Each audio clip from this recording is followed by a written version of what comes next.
Hey everybody, so it turns out when I was recording this video, I forgot to mention that I would be hosting a live Halloween party and Doom Eternal drinking game this Friday, October 30th, right here on the Metal Meltdown. Why did I forget to mention the Halloween party in the Halloween video? I don't fucking know. But I do know that it's going to be a wild fucking night with lots of blood, lots of guts, lots of laughs, and lots of heavy fucking metal. So if you're looking to party on October 30th, then join me here on the Metal Meltdown at approximately 4 p.m. Pacific Time, 7 p.m. Eastern Standard Time. Cheers, folks. Now on with the regular video. Happy Halloween, metalheads of the internet, and welcome to a new episode of the Metal Meltdown! About 2 weeks ago, I asked you what you thought was the perfect metal album for this glorious, spooky holiday, and today I'm going to respond to every single answer, and we are going to determine what is the perfect metal album for Halloween. And there's quite a few albums, actually, so let's just get right the fuck into it.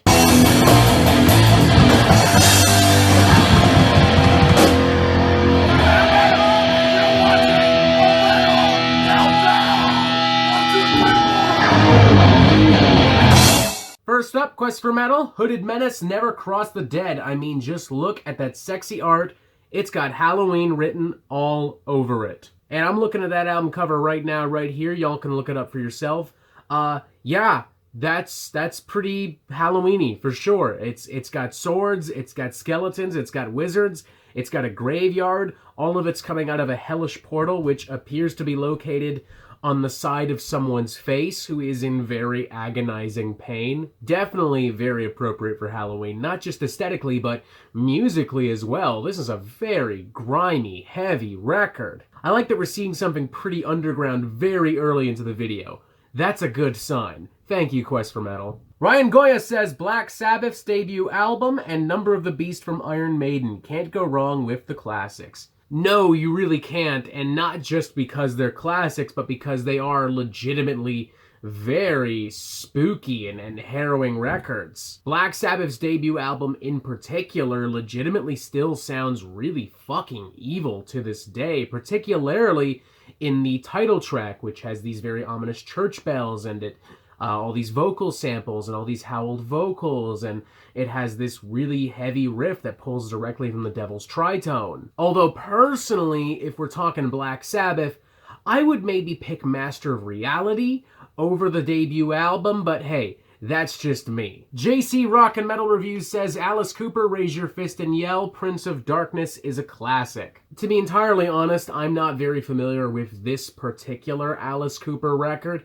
However, I do think it would be very fair to say that anything Alice Cooper related is very appropriate for Halloween. I mean, let's be real, that motherfucker has spent the last 50 years pretty much celebrating Halloween every single day of the fucking week. Blackwater Russ says Abigail by King Diamond. Yes, that right there is a fantastic fucking choice. I mean, King Diamond, much like Alice Cooper, it kind of has spent his entire career celebrating Halloween every day of his life, but this album specifically feels like we're walking through a haunted fucking mansion. It's laden with smoke and weird spooky sounds and operatic theatrical vocals. And on a more casual level, there are a lot of really catchy songs on here. This would be a great album to play at an actual Halloween party. Fucking fantastic pick indeed, Blackwater Rust. A Raccoon Eating Grapes says Melissa by Mercyful Fate. You know, I had a feeling that King Diamond would pop up again in this video. I just truthfully didn't think it would be happening quite this soon. But yeah, I mean, no arguing here. Similarly to Abigail, it just has this really weird and unnerving atmosphere to it.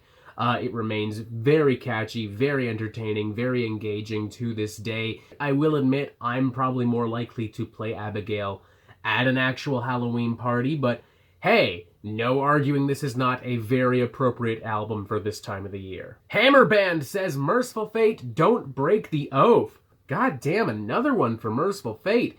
Y'all really love your fucking King Diamond. New drinking game. Take a shot anytime King Diamond or Mercyful Fate is mentioned. I think at this rate we should just go ahead and proclaim King Diamond the literal king of Halloween metal. Like, holy fucking shit. Jamie Horsley says World Coming Down by Typo Negative. Solid record and a damn solid choice, although personally, I would pick October Rust over World Coming Down. And no, not just because October is in the title. I just think that that's a more atmospheric and appropriately Halloween-y record. But yeah, ultimately hard to argue with Typo Negative. Their sound is inherently so spooky and mesmerizing. I mean, years later, I'm still kind of in awe of Peter Steele's vocals and those keyboards and those thick, sludgy, earthy guitar riffs. Jeremy Leal says Danzig 3, How the Gods Kill. Okay, yeah, I can feel that. My opinion of Danzig has been tainted somewhat due to recent projects such as Danzig Sings Elvis and the utterly atrocious Veronica, but I'll give the man credit where it's due. In his early years, he put out a couple bangers, and Danzig 3 just happens to be one of those fucking bangers. Quick question while we're on the topic. Would anyone be down to try and pull off like an Avengers Endgame style time heist, you know? Go back in time, grab young Danzig, and bring him back to 2020 to beat present Danzig? Serious inquiries only, ladies and gentlemen. Like, we need to stop Danzig ASAP before he releases, like, Veronica 2, Electric Boogaloo, or some fucking shit. Last Day Breathing in Eternal Snow says Ice Nine Kills, even though that album came out in 2018. I would say Halloween.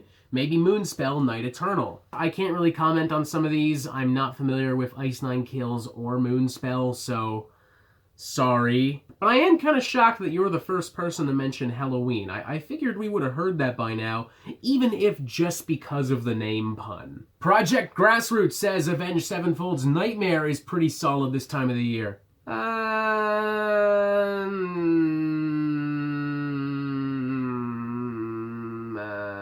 I mean, sure, it's called Nightmare, but like...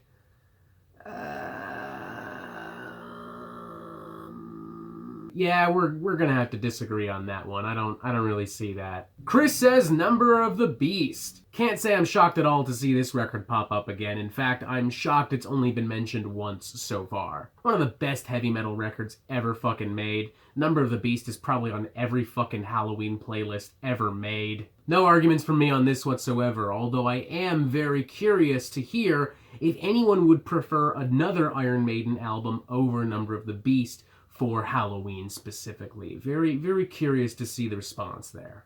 Dane Kaiser says Hellbilly Deluxe by Rob Zombie. Now that is a great Halloween record right there. It's violent, it's nasty, it's in your face, it's super catchy, super campy, super silly. Tons of great fucking songs here. I mean, Dragula and Super Beast alone, much like Number of the Beast, are probably included on every single Halloween playlist ever. Like, that dude, much like Alice Cooper and King Diamond, is pure Halloween energy. Patrick, who has a last name I'm not going to attempt to pronounce, says Cradle of Filth, Dusk and Her Embrace. Oh, fucking hell yeah, definitely. From that classic old school goth rock, almost Lovecraftian meets black metal aesthetic, to the operatic vocals, to the string arrangements, to Danny's venomous lead vocals.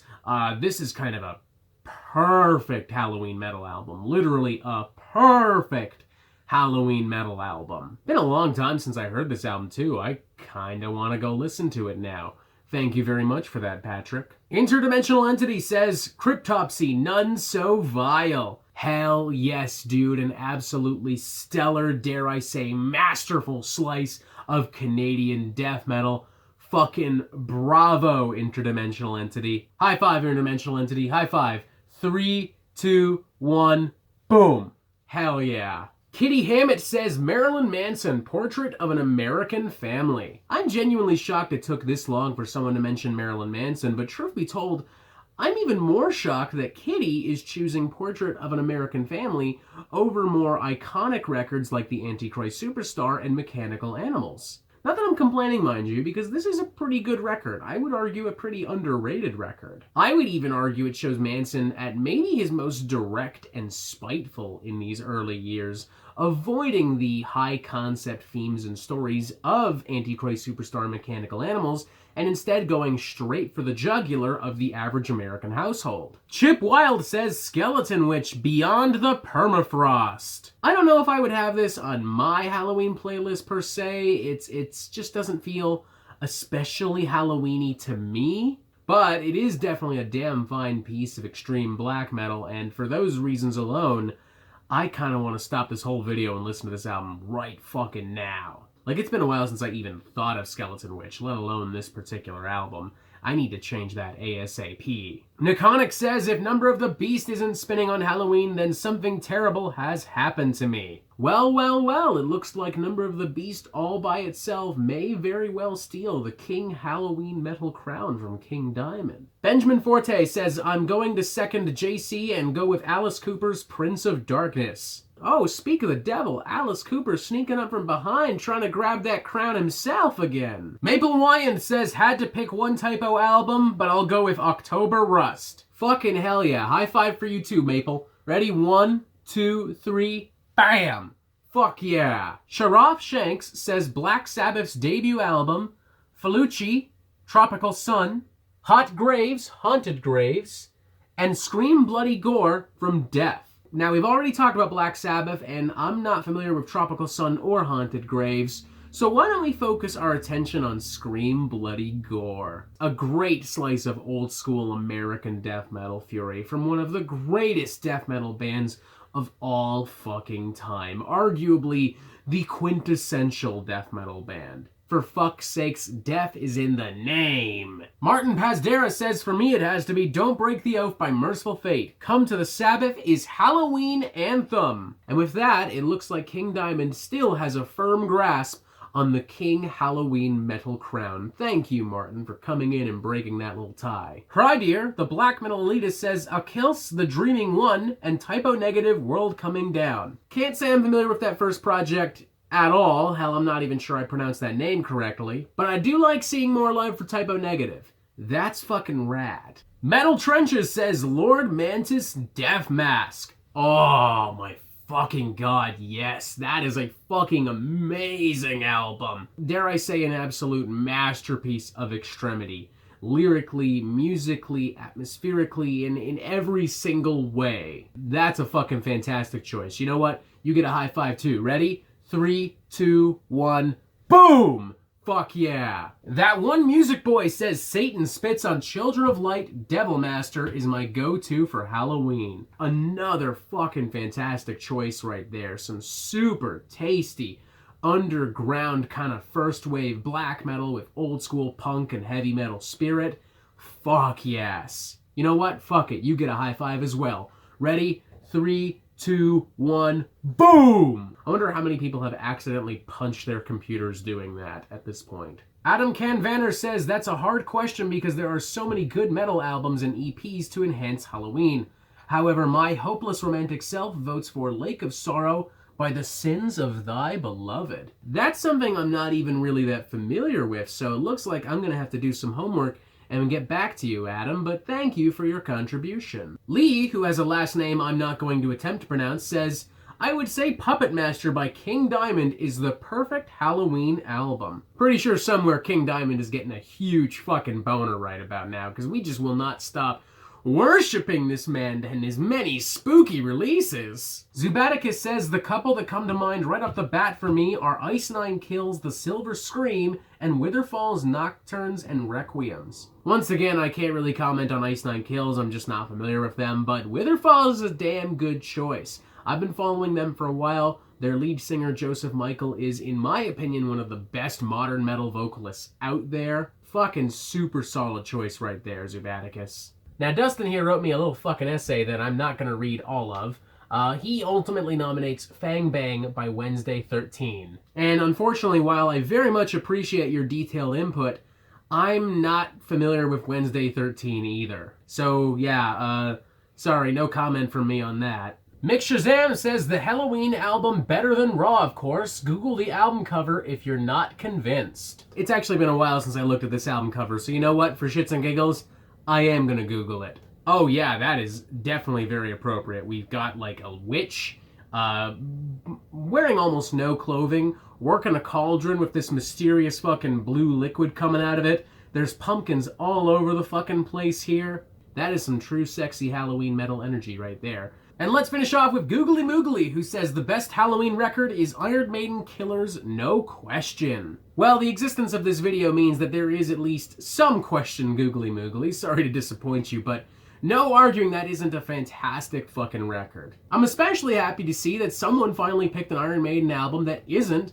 Number of the Beast. That in and of itself is pretty fucking cool. Now, y'all talked about a lot of really great spooky records, but I still have my own contributions to this argument to make. The first of which, unsurprisingly, given my love of this band, is Underneath from Code Orange. While this is the most recent album we've discussed in this entire video, I feel it is a perfect Halloween album thanks to its harrowing atmosphere, its crushing riffs, its horrifying vocals and use of samples. It's consistently so jarring, so tense, so immersive. It's genuinely pretty easy to find yourself getting genuinely spooked at some parts. The track Sulfur Surrounding in particular still kind of puts a chill down my spine nearly hundreds of listens later. And on top of all that, this album is just kind of the perfect companion piece to the utter horror that is 2020 itself. I mean, it just does a great job at tapping into the anxiety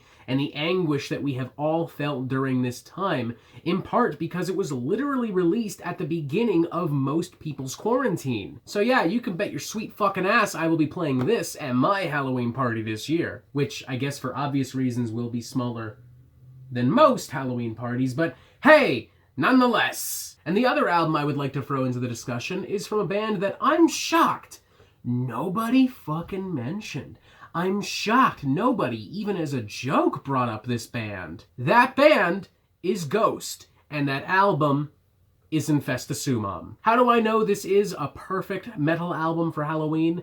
Simple, ladies and gentlemen. I have played this at like every fucking Halloween party I've ever held, and literally everyone falls in love with this album. It's weird, it's spooky, it's unpredictable, it has an addictive atmosphere to it. It's genuinely very catchy and entertaining, especially for non-metal listeners. I've gotten people to explore more hard rock and heavy metal through Ghost, through this particular album even. It's lush, it's powerful, it has huge keyboards and organs and all of these weird little circus-like passages and angelic choirs that scream, "Hail fucking Satan." I know someone's gonna bitch and moan like, Ghost isn't metal, they're pop, it's poser music, To which I will respond, I saw Ghost open for Iron Maiden. Have you ever opened for Iron Maiden? Probably not. I think that by default makes them pretty fucking metal, and I don't give a fuck what anyone says, because regardless of how you feel about the band's place in the metal world right now, this is still gonna be playing at my fucking Halloween party. Hell fucking yeah, ladies and gentlemen, we had to talk about like, what, 50 fucking albums in this video? Holy shit. But that doesn't mean the conversation is over. Feel free to let me know in the comments what records you'll be listening to on Halloween and what you think is the perfect metal album for Halloween. Thank you for watching. If you liked what you saw here today, then make sure you press subscribe so you get updates on the Metal Meltdown fucking immediately, and y'all have yourselves a happy Halloween and a fantastic fucking day.